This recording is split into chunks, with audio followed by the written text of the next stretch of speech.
Hello and welcome to the week ahead from the Financial Times in London. Here are some of the big stories we'll be watching this week.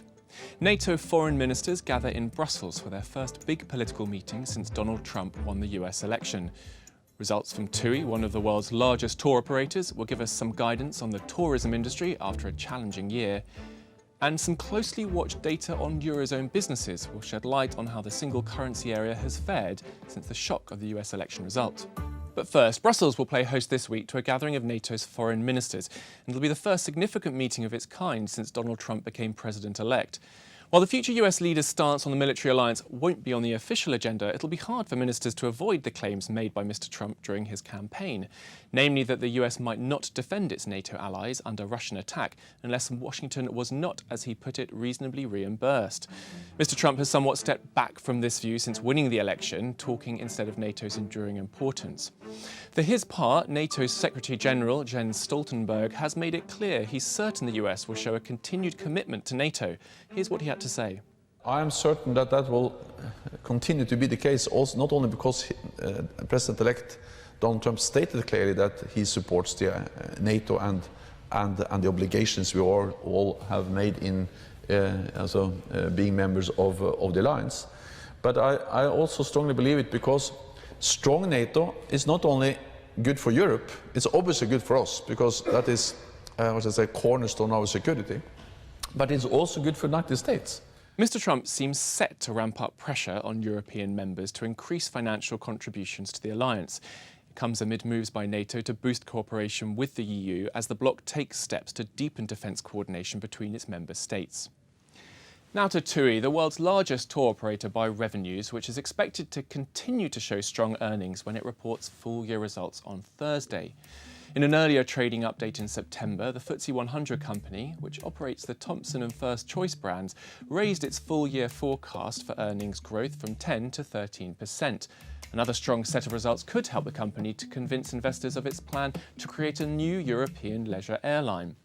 But as our leisure industries correspondent Murad Ahmed says, TUI's results should also tell us something more broadly about the state of the industry.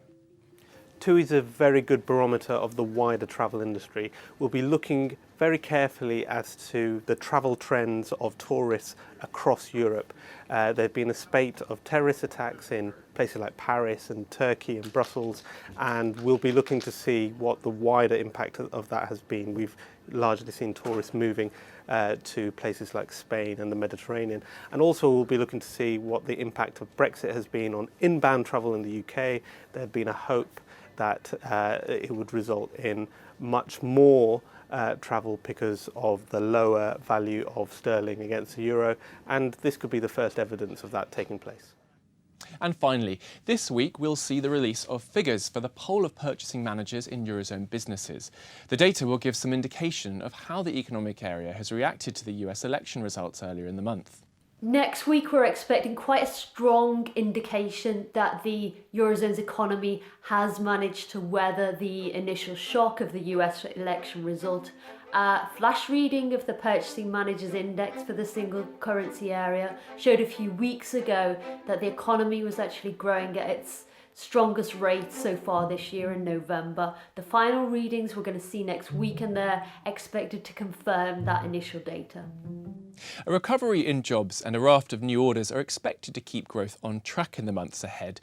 But officials at the European Central Bank, who are set to meet on Thursday for their most important policy vote in months, are worried that the region's recovery is at risk from a climate of political uncertainty. They say that rising economic protectionism is threatening the single currency area's exporters.